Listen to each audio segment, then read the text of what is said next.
के वक्ता है श्री सगुनलाल वर्मा जी को मंच पर आमंत्रित करना चाहूँगी और उनका विषय है पेरियार के आत्मसम्मान आंदोलन के वर्तमान में।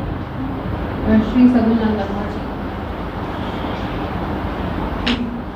रामास्वामी परिवार पेरियार का जन्मदिन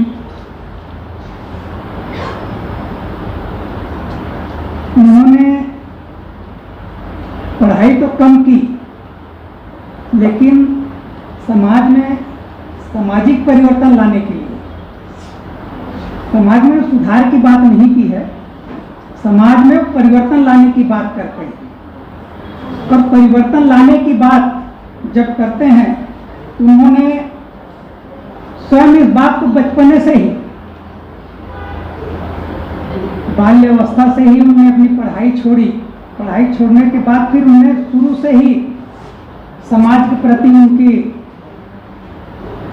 ये जो ऊंच नीच, छुआछूत और भेदभाव और वर्ण व्यवस्था जो थी, इस देश की आर्थिक व्यवस्था जो थी, शहर की व्यवस्था, कस्बा की व्यवस्था, ग्राम की व्यवस्था, इस देश में उसी तरह से उनकी प्रशासन की व्यवस्था, उसी तरह से उनकी रहन सहन की व्यवस्था और उसी तरह से उनके जो कल्चर है,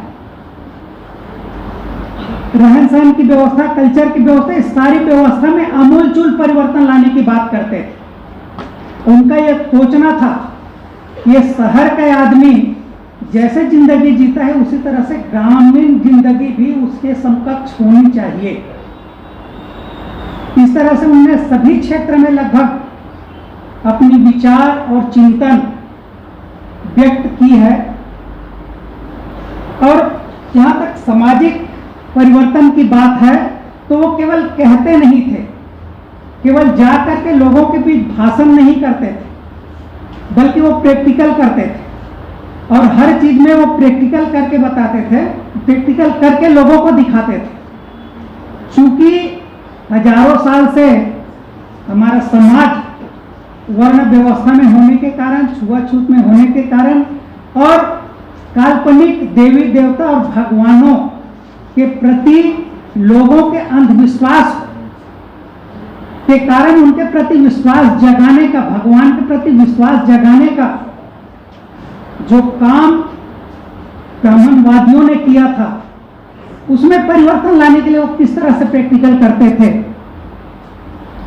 जब उनका यह सोचना था कि जब तक हमारे लोगों के मन से अंधविश्वास, भगवान के बारे में, काल्पनिक भगवान के बारे में जो डर बैठाया गया है, उस डर को जब तक हम उनके मन से नहीं निकालेंगे, नहीं निकाल लेते, तब तक लोगों में परिवर्तन होना मुश्किल है।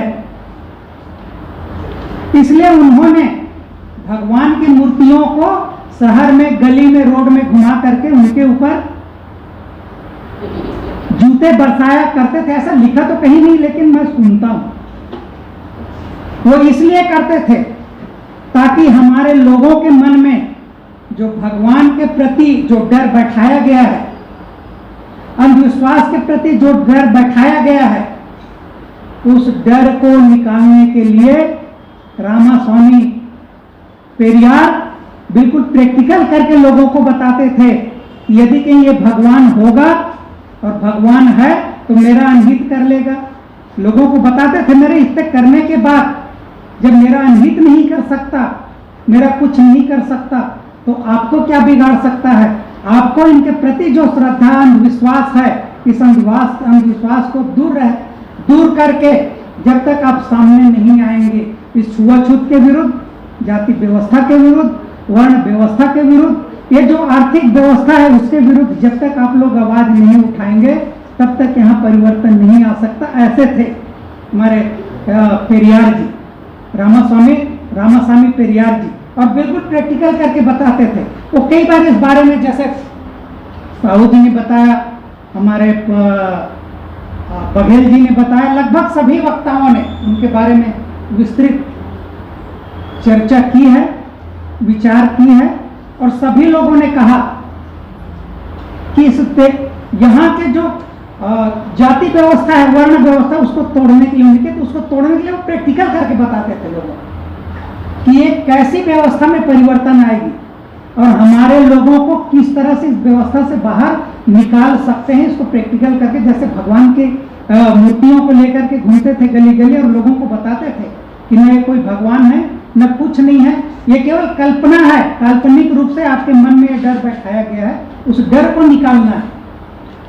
उस डर को निकालने के लिए वो इस तरह से प्रैक्टिकल करते थे। कई बार इस तरह से उनके जो परिवर्तन आया, उसमें काशी गए थे, काशी नगरी को उस समय अध्यात्म की नगरी, सुसंस्कृत नगरी, सारी चीज समझते थे, काशी गए थे। चूंकि उनके पास पैसा नहीं था आने जाने की व्यवस्था के अलावा, तो वहां जो काशी नगरी में जो भोज होता था, सामूहिक भोज, उस भोज में उन्होंने भी लाइन लगाया कि मुझे भी जाना है यहाँ भोजन करने के लिए। तो किसी ने उनको पहचान लिया कि ये तो शूद्र है, या जाति जाति में नहीं आता, इसलिए उनको भोजन करने से उनको मना कर दिया, उनको बाहर कर दिया, लाइन से बाहर कर दिया। क्योंकि उनके पास पैसा नहीं था, तो भूख मर रहे थे और न कोई पहचान था, तो उन्होंने उस पत्तल की जूठा खा के अपनी जिंदगी, अपनी उस दिन अपनी प्राण रक्षा की। इनके जो परिवर्तन, जो उनके मन में जो परिवर्तन आया और परिवर्तन लाने की जो बात करी, वो इस तरह के उनके प्रैक्टिकल थे। और वो जो विदेश जो गए थे, रूस गए थे, जर्मन गए थे और तमाम लगभग 20-25 देशों की यात्रा की, तो उसमें केवल उनने वहां की अर्थव्यवस्था या वहां की राजनीतिक व्यवस्था देखने के लिए नहीं, बल्कि वहां की सामाजिक व्यवस्था भी कैसी है, वहां के सामाजिक व्यवस्था में जो परिवर्तन आया है। क्योंकि वहां भी पहले राजतंत्र था, तो राजतंत्र के मतलब तो राजा ही कुलीन है, बाकी सब अछूत है। तो वहां जो राज व्यवस्था थी उसमें बहुत जल्दी परिवर्तन आया था, वहां आंदोलन चला था। तो वहां का आंदोलन इतने जल्दी कैसे सफल हुआ, वहां इस तरह की व्यवस्था थी, वो कैसे बहुत जल्दी उसमें परिवर्तन आया, आर्थिक परिवर्तन आया, सामाजिक परिवर्तन आया, सांस्कृतिक परिवर्तन आया, यहाँ तक कि शिक्षा में भी परिवर्तन आया। इन सारे परिवर्तनों को, और उसके बाद फिर राजनीतिक परिवर्तन आया। तो इन सब सारी चीजों का अध्ययन करने के लिए वो विदेशों का दौरा करते थे, विदेश में जाकर के सीखते थे। और उन सब सारी चीजों को सीखने के बाद जब यहाँ आए तो जस्टिस पार्टी की निर्माण की थी। सबसे पहले वो कांग्रेस में थे। मैं थोड़ा इसके ऊपर, मेरे ख्याल से मैं विषयांतर तो नहीं हो रहा हूँ। मैं जब कांग्रेस में थे तो कांग्रेस में रहते हुए मैं थोड़ा रिलेट करूंगा, जरा आप लोग सोचिए उसको कि वो किस दिशा में उसका कि उसको काउंटर करने के लिए क्या किया। जैसे हमारे कबीरदास जी ने जो अपनी लिखी, उसके लेखन में, उनके दोहा में, उनके वाणी में, उनके कार्यकलाप में इतनी तीक्ष्णता थी, इतनी तीक्ष्ण था कि उसको काउंटर करने के लिए तुलसीदास को पैदा करना पड़ा। कबीरदास को काउंटर करने के लिए तुलसीदास को पैदा करना पड़ा। तो इस तरह से रामास्वामी नायकर जी भी जब आंदोलन किया और 1917 में कांग्रेस में थे, 1924 में उनने बिल्कुल कांग्रेस को छोड़ दिया। जैसे ही उनने कांग्रेस को छोड़ा, और मेरे ख्याल से वो अकेले आदमी नहीं थे, ओबीसी के और बहुत लोग थे जो राजनीतिक रूप से, सामाजिक रूप से परिवर्तन लाने के लिए एक साथ लगे हुए थे, लामबद्ध थे, जो काम करते थे।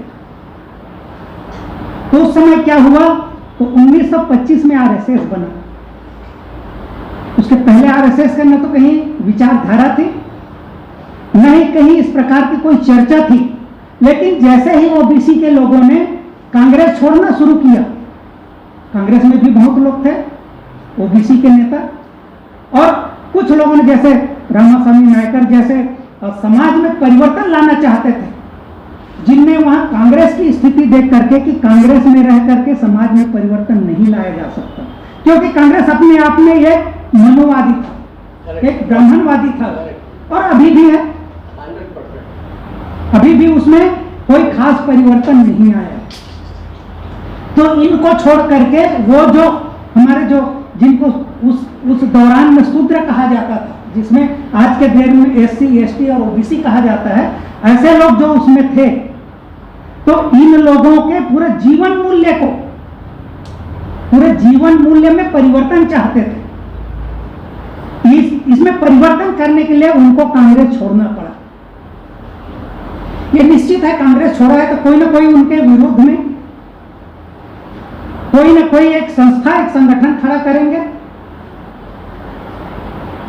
बिना संगठन, बिना राजनीति के कोई परिवर्तन नहीं होगा। ये आज भी नहीं, सम्राट अशोक से चला आ रहा है। जब सम्राट अशोक महान बने, सम्राट बने, राजा बने, तब उन्होंने मृत प्राय बुद्ध धर्म को उन्होंने फिर से ऊपर लाया। तो राजनीति में रह करके सब संभव है। तो जिस दिमाग का आदमी रहता है उस तरह से राजनीति को मोड़ करके उसमें उसको परिणित करता है, उसको फलीभूत करता है। तो बुद्ध के विचार वाले, जो सूत्रों में आमूल-चूल परिवर्तन करने वाले, ऐसे लोग यदि कोई संगठन बनाएंगे और राजनीति में आएंगे तो निश्चित है वो अपने विचारधारा को रख करके, अपने सोच को रख करके ऐसे दबे कुचले लोगों को आगे बढ़ाने का 100% काम करेंगे। और इस काम को इस मनुवादियों ने, ब्राह्मणवादियों ने समझ लिया। क्या समझा? कि आज एक पक्ष है, एक विपक्ष होगा, और कोई जरूरी नहीं है कि हमेशा पक्ष ही रूलिंग पार्टी बने या रूल करते रहे। कभी न कभी तो विपक्ष का नंबर आएगा। तो विपक्ष में उस समय कौन थे? OBC के लोग लामबद्ध हो रहे थे। तो उनको समझ में आ गई तत्काल, कब छोड़े 24 में, छोड़े 25 में, उनको समझ में आ गई बात। क्या बात समझ में आ गई? कि अब विपक्ष लामबद्ध होने वाले हैं। और कौन है उन लोग? OBC के लोग हैं, यहाँ के शूद्र लोग हैं, जो इस देश में बहुसंख्यक हैं। यदि कहीं इनके हाथ में चलेगा, उस समय अंग्रेज तो प्रजातंत्र की बात करना शुरू कर दिए थे, प्रजातंत्र की बात शुरू कर दिए थे, लोगों को अधिकार देना शुरू कर दिया था। उन्होंने एक व्यक्ति का एक कीमत कहने की बात शुरू कर दिए थे। ये हमारे लोगों ने नहीं समझा, लेकिन जिन लोगों ने यहाँ हजारों साल से राज किया, उनको तत्काल बात समझ में आ गई। तत्काल बात समझ में आ गई तो रामास्वामी नायकर की स्थिति को, जो आगे जाकर के ये संगठन बनाते, इसको काउंटर करने के लिए RSS का निर्माण हुआ, ऐसा मेरा सोचना। कहीं लिखा नहीं, कहीं लिखा नहीं है इस बात को, ताकि एक ब्राह्मणवादी मनुवादी कहता था अंग्रेज भारत छोड़ो, दूसरा मनुवादी कहता था अंग्रेज भारत मत छोड़ो। लगभग यही बात, लगभग यही बात है। तो उनको ये दोनों संगठन में साठगांठ थी। देखिए, लोगों को गुमराह करने, जैसा भी कंफ्यूज करने के लिए कई प्रकार की गतिविधियां और काम किया जाता है, उसी तरह वो कंफ्यूज करते थे, लेकिन वास्तविक में वो एक थे। यदि कहीं अंग्रेज रह गए तो ये विपक्ष में बैठा हुआ जो रह जाओ कह रहा है वो रूल करेगा, और अंग्रेज चले गया तो जो जाओ कह रहा है वो रूल करेगा। आखिर रहेगा किसके हाथ में सत्ता? रहेगा तो वही मनुवादी के हाथ में, वही ब्राह्मणवादी के हाथ में, वही विदेशी के हाथ में, जो इस देश के मूल निवासियों को 25% लोगों को अछूत बना के रखा, जिनको जानवर से भी बदतर स्थिति में रखा। बाबा साहब लिखे थे, क्या लिखे थे? कि एक जानवर को पानी पीने का अधिकार है, वहां वो पानी पी सकता है, लेकिन आदमी तो जानवर से गए गुजरे हुए थे ना। तो इस तरह की स्थिति उन्होंने बनाकर तुरंत समझ लिया। उन्होंने पेरियार स्वामी को काउंटर करने के लिए तत्काल उन्होंने RSS की स्थापना की। जब भी विपक्ष की बात होगी तो हम रहेंगे, तुम चिंता मत करो। और लगभग आज भी वही स्थिति है। किसी मनुवादी को कोई फर्क पड़ता है इस शासन में? लेकिन SC ST OBC के लोगों को फर्क पड़ता है। आज की आधुनिक व्यवस्था में ED CBI और दुनिया भर की एंटी करप्शन और दुनिया भर की बातें हैं, छोड़ देता है, जैसे भी ऊपर आए छोड़ देता है। नंबर 1। नंबर 2, चरित्र हत्या करता है। सबसे बड़ी बात जो है वो ऐसा करके चरित्र हत्या करता है। पैसे की कोई बात नहीं, पैसे तो आते जाते रहते हैं, लेकिन चरित्र हत्या की बात करता है। यदि चरित्र हत्या हो गया तो आदमी, और खासकर हमारे समाज में है, हम बिना सोचे समझे अरे वो फलाना तो वो भ्रष्टाचार किया है, फलाने ने तो वो मर्डर की है, फलाने ने तो व्यभिचार किया है। तो इस तरह जो सारी बातें हैं जो क्या कहना चाहिए कि उनके चरित्र हत्या का काम पहले करते हैं। वो सीबीआई बीआई तो कहीं कुछ नहीं, वो चरित्र हत्या का काम करते हैं। जो चरित्र से ऊपर आना, समाज में ऊपर आता है, जो समाज में परिवर्तन की बात करता है, जो समाज में सुधार की बात करता है, उसके ये चरित्र हनन करते हैं। अब मुझे बता दीजिए, इस संसार में, इस दुनिया में एक ऐसा केस है, मैं थोड़ा विषयांतर होकर बोल रहा हूं, रिलेट कर रहा हूं उसको। लालू प्रसाद यादव मुख्यमंत्री हुआ करते थे, उनके ऊपर क्या क्या आरोप लगा? भ्रष्टाचार का आरोप लगा, चारा घोटाले का। लेकिन उस चारा घोटाले में चपरासी छूट गया, बाबू छूट गया, उसका सेक्शन ऑफिसर छूट गया, कलेक्टर छूट गया, सारे लोग छूट गए, सिर्फ फंसा तो मुख्यमंत्री। क्या यह संभव है? संभव है। बिल्कुल ऐसे ही रामास्वामी नायकर के ऊपर भी इस तरह से गतिविधियां होती थी, लेकिन वो इतने दृढ़ विश्वास के आदमी थे कि उनने अपने रास्ते से बिल्कुल नहीं डिगा। इस बात को जानते हुए भी वो आगे जाकर के जस्टिस पार्टी बनाई, द्रविड़ कड़गम पार्टी बनाई। जानते थे कि यहां जो परिवर्तन आएगा, यहां जो परिवर्तन होगा, वो राजनीति एक साधन है। बिना राजनीति के किसी भी समस्या को हल करने में बहुत समय लगता है। तो ये एक साधन मात्र है राजनीति पूरा उसकी समस्या का हल है, ये नहीं कह रहा हूं। ये एक साधन मात्र है। इस साधन में आप चल करके बहुत जल्दी समाज में परिवर्तन ला सकते हैं। परिवर्तन कैसे आता है वो भी बता दो। मुझको रोज कमाना है, रोज खाना है, दुनिया भर का आंदोलन चल रहा है, उससे मुझको क्या मतलब? मैं तो रोज कमाने खाने में ही मेरा समय निकल गया, तो मैं साथ कब दूंगा? जब मेरा पेट भरा रहेगा, जब मेरा पेट भरे। ये कहते थे रामास्वामी नायकर कि लोगों को इसी तरह ग्रामीण अर्थव्यवस्था की जो अभी बात की, ग्रामीण व्यवस्था की बात की, वो इसी कड़ी में आता है। लोगों को खाने का मिलते रहे, लोगों के पास वो व्यवस्था हो, उनके पास फिर पढ़ने को भी समय निकल जाएगा, समाज के बारे में सोचने को भी निकल जाएगा, और समाज के बारे में आंदोलन करें, और आंदोलन करके परिवर्तन करने के भी समय लोगों के पास आ जाएगा। इस विचारधारा को, इस परिवर्तन को सोच करके रामास्वामी नायकर आगे चलते। तो साथियों, मैं ज्यादा कुछ नहीं बोलूंगा। हमारे लगभग सभी वक्ताओं ने बहुत अच्छी बात और एक एक बातों को समझा करके रखा है।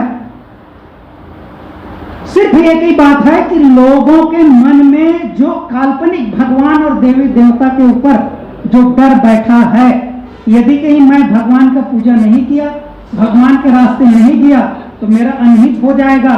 उसी अनहित को, उसी डर को दूर करने के लिए सबसे बड़ा काम पेरियार रामास्वामी नायकर ने किया। और उन्होंने जस्टिस पार्टी कैसे बनाई थी, उसमें मैं भी ये भी ऐसे बना लिया ऐसा नहीं है, उसके भी बनाने का कारण है। जब उन्होंने 1924 जब पार्टी छोड़ी, उस समय 1924 में, जिसको गुरुकुल एपिसोड के नाम से जाना जाता है दक्षिण में, इस नाम से गुरुकुल एपिसोड के नाम से, उसमें VVS अय्यर उनके मुखिया हुआ करते थे।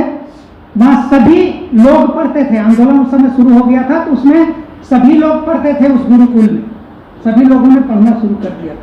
लेकिन VVS अय्यर ने जाति के आधार पर वहां का व्यवस्था करता था, जाति के आधार पर उनको पढ़ने लिखने का व्यवस्था, जाति के आधार पे खाने की व्यवस्था, जाति के आधार पे उनके यूनिफॉर्म, यहाँ तक कि यूनिफॉर्म भी उस जाति के आधार पे उनने कर रखा था। इन सारी चीजों को देख करके उनने विरोध किया और वह उसके बाद फिर उनने जस्टिस पार्टी बनाई कि ये अनजस्टिस है। उन्होंने कहा कि सभी लोगों जो भी गुरुकुल में रहते हैं, चाहे वो एक एसी का व्यक्ति अछूत हो या सछूत हो, सबको एक समान खाना मिलना चाहिए, सबको एक समान सोने को रहने के लिए और शिक्षा की व्यवस्था होनी चाहिए। इन सब सारी अव्यवस्था को देख करके उन्होंने जस्टिस पार्टी बनाई थी और जस्टिस पार्टी के द्वारा इन सब में उन्होंने परिवर्तन की सारी बात कही थी। तो बोलने के लिए बहुत सारी चीजें हैं, लेकिन मैं लगभग जो पेरियार स्वामी ने जो कहा था उसको काउंटर कैसे किया ये भी मैं आपके सामने रखा। पेरियार स्वामी ने लगभग मोटे तौर पर उन्होंने समाज के प्रति, अर्थ के प्रति और राजनीति के प्रति क्या कहा वो भी रखा।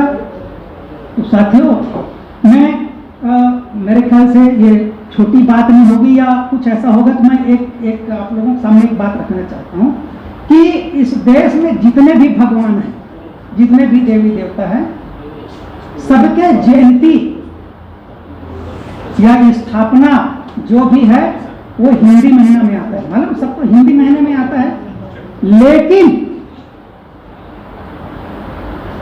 विश्वकर्मा भगवान जो बोलते हैं कि विश्व को उसने सुधारा, जो ब्रह्मा ने रचना की और उसको इनने सुधार किया, सजाया उसको, वो इंजीनियर था ऐसा कहते हैं।